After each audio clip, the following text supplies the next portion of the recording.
خبر شامل کرتے ہیں پریس رپورٹر حاجی محمد عرفان لطیف میاں چونو براستہ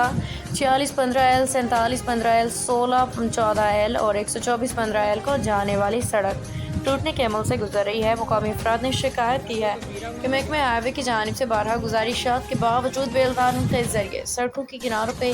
مٹی نہیں ڈلوائی گئی۔ عوامی حلقوں کی اپیل ہے کہ commissioner Khanewal, deputy commissioner Khanewal فوری طور پہ محکمہ ہائی وے کو ہدایت جاری کریں